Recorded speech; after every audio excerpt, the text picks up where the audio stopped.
Цинізм від початку до кінця – так називає справу незаконно затриманого Павла Гриба, його батько. Понад 1,5 роки тому 18-річного хлопця в білоруському Гомелі схопили ФСБівці, цинічно використавши його неповнолітню кохану дівчину.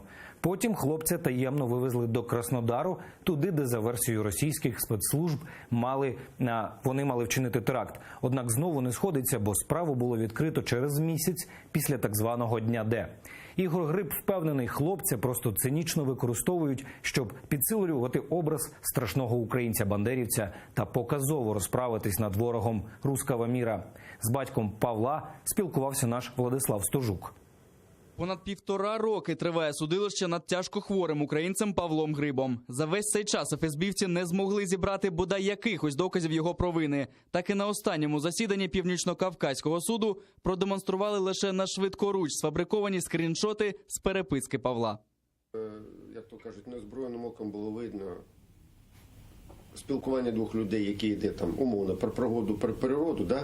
І тут звідкилясь береться вставка про якусь ненависть до якихось людей там, чи до якихось чогось. І потім знову йде про природу, про погоду. Тобто, знаєте, так, люди так ніколи не розмовляють, і це настільки впадає в око, як тут видно неозброєним оком, що не треба бути великим фахівцем, щоб побачити оцю, що це є вставка штучна, вставлена. З іншого боку, суд закриває очі на стан здоров'я Павла. Тяжкохворий хлопець з дитинства вживає ліки за графіком та харчується за спеціальною дієтою. Однак майже рік після викрадення Павло не отримував ліки. І в таких нелюдських умовах ізолятора він приречений на повільну смерть. Те, що він зараз їсть чи не їсть в СІЗО, ми розуміємо, чим там кормить. Та баланда, вона, як цинічно називають її працівники слідчого ізолятору, у нас вся їжа дієтична, дієтична. Ну, дійсно так, бо це вода і крупа там незрозуміла яка, і все. Втім, 20-річний хлопець у протистоянні з репресивною машиною окупанта зберігає гідність і навіть почав вивчати російські закони. І навіть сам вже готує клопотання щодо порушень суддями Ростовського суду. Я це буквально вчора питав у адвоката, кажу, як на вашу думку, ви ж не... Бо адвокат, як адвокат, ніхто більше не спілкується з Павлом як адвокат.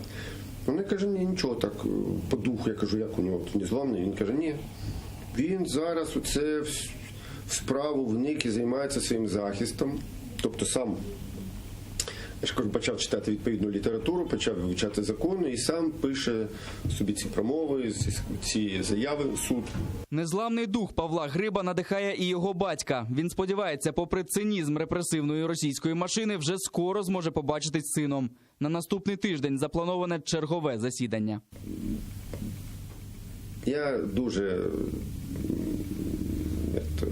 щасливий, що в мене такий син, що в нього сила духу. Я вірю, що все ж таки буде все гаразд, повернемо в Україну і все буде гаразд далі. Владислав Стожук, Максим Кондратенко, Заман, АТР.